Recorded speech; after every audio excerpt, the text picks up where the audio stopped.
Hi, I'm Jim, and I was retired after a few weeks off for the game of life with a family wedding and a college reunion and a beach vacation. I'm back with another look at Boldin's efforts to add asset allocation and risk tolerance into its DIY retirement tool.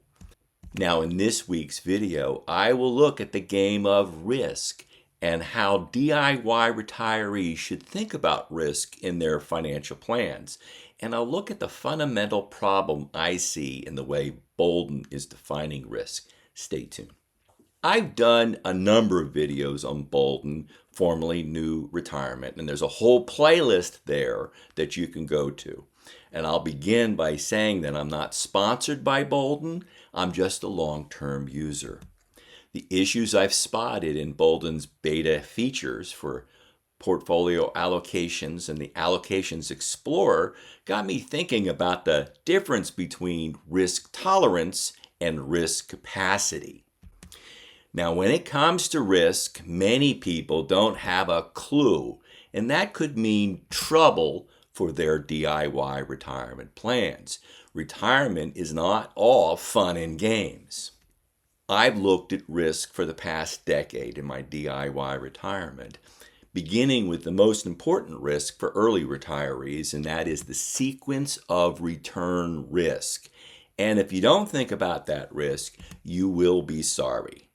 It is the main reason that I have adopted a 3-bucket portfolio, and I've set aside withdrawals that I need to make in the next 3 years in cash and equivalents, and another 5 years of needed withdrawals in income-producing investments. Only those assets that I don't need for those 8 years are heavily invested in equity.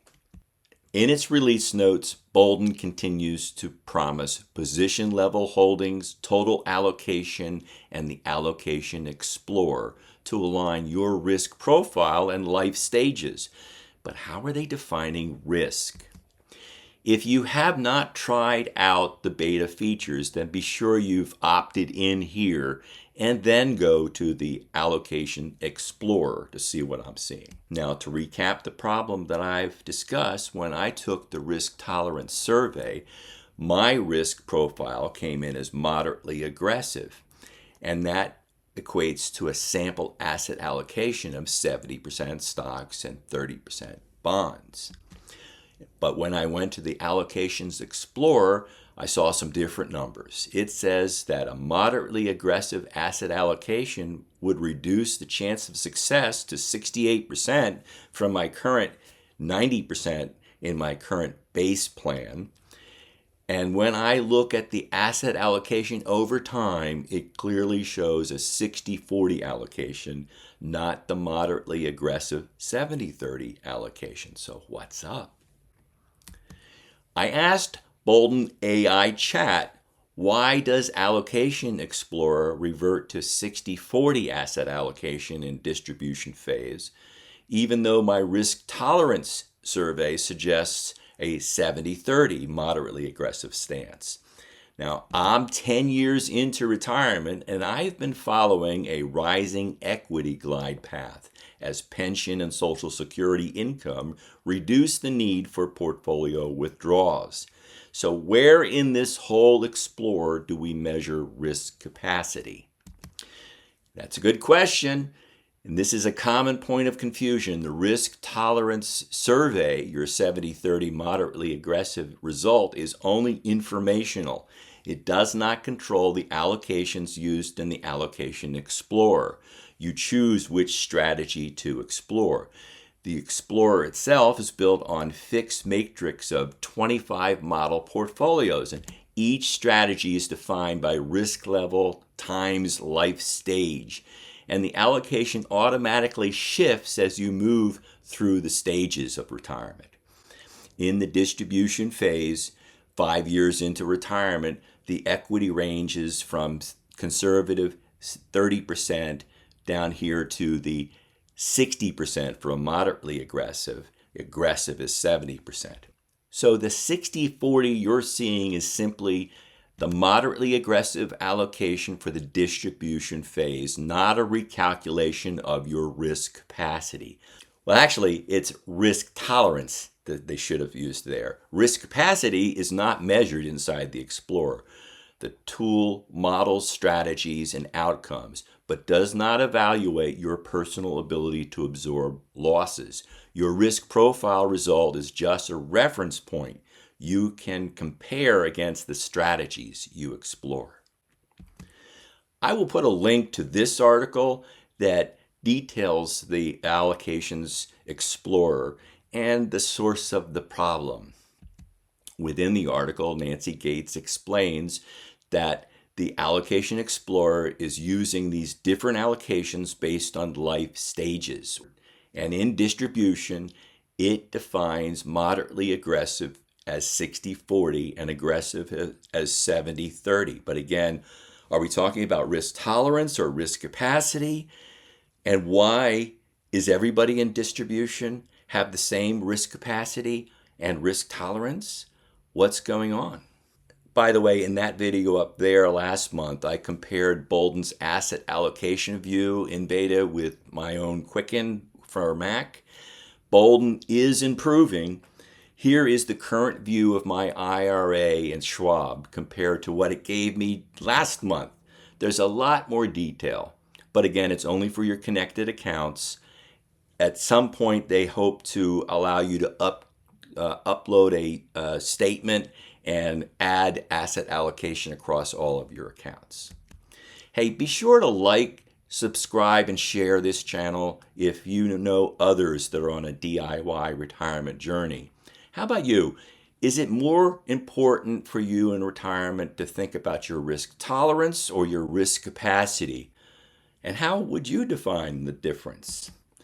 I asked Grok about the differences between risk capacity and risk tolerance and how a DIY retiree might apply the concepts. Risk capacity is an objective mathematical measure of how much portfolio loss or volatility a retiree could absorb without jeopardizing the ability to fund spending goals. It's driven by the numbers, guaranteed income relative to expenses, portfolio size relative to your funding gap, and your time horizon. And it takes a look at those sequence of return exposures. The risk tolerance is the opposite. It is psychological and can be measured through questionnaires. A DIY retiree, therefore, ignores the questionnaires and works only in the cash flow math, coverage ratios, and simple stress tests. Grok went on to define some ways that you could think about measuring your risk capacity, and it tracks with the approach that I've used for a decade now. I've timed strategic withdrawals for annual expenses minus any reliable income. As pensions and Social Security kicked in, the risk capacity increased in my portfolio. Grok suggests taking a look at your overall withdrawal rates. When I needed to take more than 4% early in my retirement before pensions and Social Security, I really had less risk capacity. Now that withdrawal rates are falling, I have higher risk capacity. And it goes on to suggest taking a look at your Monte Carlo scores and other tools to measure risk capacity. I then asked Grok to compare this approach to risk capacity to Wade Pfau's funded ratio concept.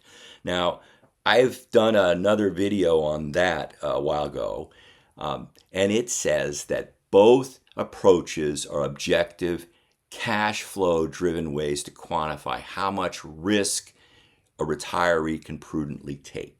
They measure capacity, the financial ability to absorb losses or volatility without jeopardizing goals, rather than psychological tolerance. They converge on similar conclusions for well-funded plans, but differ in methodology, granularity, and emphasis. Grok went on to define Wade Pfau's funded ratio approach, and again, it all comes down to the present value of your assets divided by the present value of your liabilities. Now, Wade Pfau's concept treats retirement as an asset liability matching problem. And that's similar to the way pension plans measure their funded status. Funded ratio equals the present value of assets divided by the present value of liabilities. And in this case, assets equal your current portfolio plus the present value of future income streams from Social Security and pensions and any other reliable income streams. And liabilities are the present value of your future spending divided into the 4 L's: longevity, essential expenses, lifestyle for discretionary expenses, legacy goals, and any liquidity contingency reserves that you need for long-term care, for instance. Now, both sides are discounted with a conservative fixed rate, typically a current long-term TIPS real yield for a 30-year TIPS sits around 3% here mid-August 2026. And you plan over a conservative planning horizon, often to age 95 to 100. Now, a funded ratio that is greater than 100%, preferably 110 to 120%, means that your plan is fully funded. And even if assets only earn that safe return, you don't need to rely on market risk for success.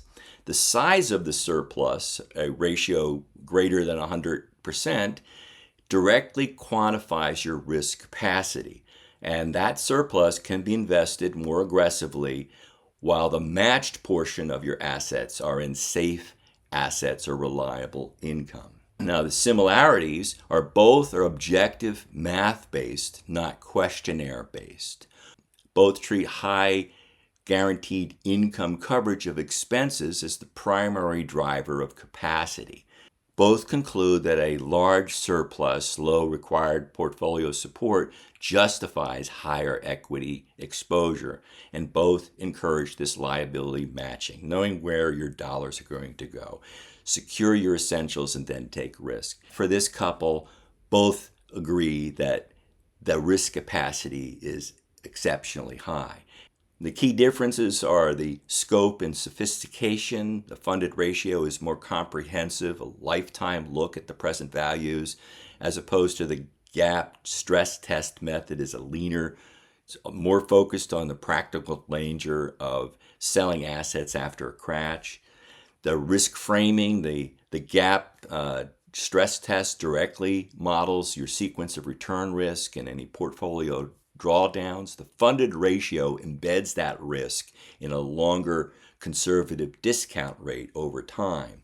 So if the ratio is high under the TIPS yield, you can afford equity risk, but you do not need to take it. Now, the asset allocation guidance comes out with some key differences.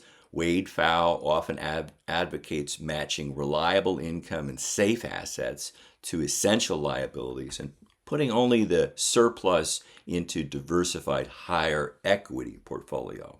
Now, the simpler capacity approach frequently supports a higher overall equity percentage when the withdrawal rate is small. Now, in terms of dynamic use, the gap analysis is naturally rerun every year, updated with the current spending and the current market conditions. That funded ratio is a powerful snapshot that you can take. It can be updated annually, but it requires that recalculation of present values. The philosophy is similar, but the differences are the Wade Pfau's approach with the funded ratio leads heavily into safety first. Can the plan work with bond-like returns? The gap stress test is more total return oriented. I then asked Grok to rerun the numbers for a sample DIY retiree couple that we've used before on this channel. A couple with about $2 million in their portfolio, monthly expenses of about $10,000 a month, a small pension of about $2,200 a month, and about $60,000 of Social Security income that's kicking in as the husband turns 70 and the wife is 65. And here's the response. With the basic risk capacity gap measure or Wade Pfau's funded ratio, this sample couple is well funded and can take added risk so long as they are setting aside what they need for the near-term years. The spreadsheet gap method is easier to use and can be updated with a simple spreadsheet every year. The funded ratio requires making those present value calculation, and it's better for every once in a while to do that holistic check of your retirement plans. I hope this has been helpful to think about risk. Drop me a comment below if you've thought about the difference between risk tolerance and risk capacity and any method that you're using to measure either of those. I will conclude with my standard warning. I have no initials after my name. I'm not a PhD like Wade Pfau. So always take these as entertaining ideas from one DIY retiree to another. Always do your own due diligence and seek out a professional if you need one. See you next time.